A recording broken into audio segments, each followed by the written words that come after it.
যারা ছোট্ট একটা ফ্যামিলির স্বপ্ন দেখেন, আপনার স্বামী যদি আপনার সাথে থাকে, আপনার স্বামী নিজেই একটা বড় ফ্যামিলি। আপনার আর ছোট ফ্যামিলির স্বপ্ন দেখা লাগবে না। কারণ আপনার খাটের উপরে ৩-৪টা করে লুঙ্গি এলোমেলো করে রাখবে, সকালে এক সেট, বিকালে এক সেট, দুপুরে এক সেট।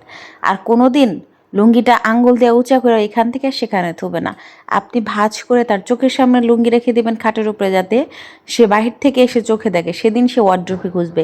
আর আপনি যেদিন ওয়ার্ড্রোবে ভাঁজ করে রাখবেন, সেদিন সে খাট, বালিশ, দড়ি মড়ি সব আউলায় ফেলাইব, কোথায় আমার লুঙ্গি, বুঝছেন? আর শার্ট প্যান্ট সব বাজ করে ডয়ারে থইবেন, তাও বলবে আমি কিচ্ছু খুঁজে পাই না, আমি জীবনে একটা গেঞ্জি খুঁজে পাই না। আর মনে করেন সকালে একটা লুঙ্গি, সেটা আর দুপুরে পরবে না, বাথরুমে 3 দিন যদি পরে থাকে, কোনো দিন চিপরানি দিয়েও বলবে না লুঙ্গিটা একটু ধুয়ে দিই। আপনার আর কী দরকার অন্য কোনো ফ্যামিলির বেশি সদস্যের? আবার আপনি সকালবেলা তাকে রুটি দিবেন, মাংস রান্না করলে বলবে সেদিন সবজিটা হইলে ভালো হইতো।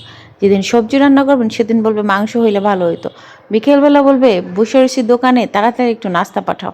আবার ঘরে এসে বলবে আমার হাত পাগুলো একটু টিপে দাও। তো আপনার বড় ফ্যামিলিতে আপনি কী করেন? আপনার হাজব্যান্ডই তো যথেষ্ট।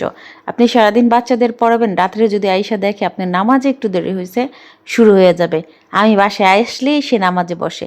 কিন্তু আপনি যে এতক্ষণ আপনার বাচ্চাদের পড়াচ্ছেন, তাদের পরীক্ষা, সেটা তার দেখার বিষয়ই না। মানে ওটা তাদের বাচ্চাই না, তার ওই দায়িত্বই না। আপনার বাচ্চার পড়ানোর দায়িত্ব আপনার, ওদের সামলানোর দায়িত্ব আপনার। এটা আপনার হচ্ছে ফরজ ইবাদত।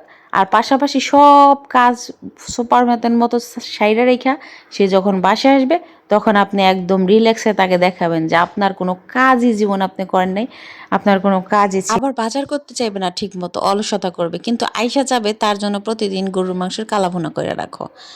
আবার আপনি অপছন্দের কোনো খাবার রান্না করলে আহারে মুখের দিকে আর চাওয়া যায় না, সেদিন অকারণে কথা বলে না। কি হয়েছে, কথা বলো না কেন?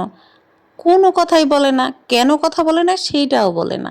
মানে সেদিন তার মুড অফ, তার মুখে ঠাটা পড়ছে, আর কোনো কথা নাই।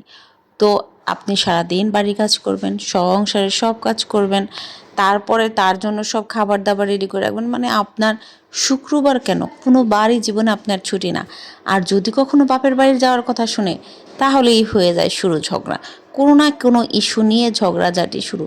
বাবার বাড়ি যাওয়া যাবে না, মানে একদম রেজিস্ট্রি করে চলে আসছেন, সো ওইটা আপনার কোনো বাড়িই না।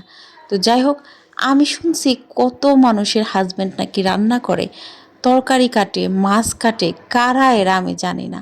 আল্লাহ তাআলা আমার ভাগ্যে এমন এক হাজব্যান্ড দিছে, মানে সে সংসারের কাজটাকে মনে করে যে এটা কোনো কাজই না, আর এটা তার কোনো দায়িত্বই না। কোনো দিন একটা ডিম ভাজি করে খাওয়াইলেও জীবনটারে সার্থক মনে করতাম আমার জীবনটা সার্থক হয়ে গেছে। ডিম কি ভাজতে পারে কিনা আমি তাও জানি না।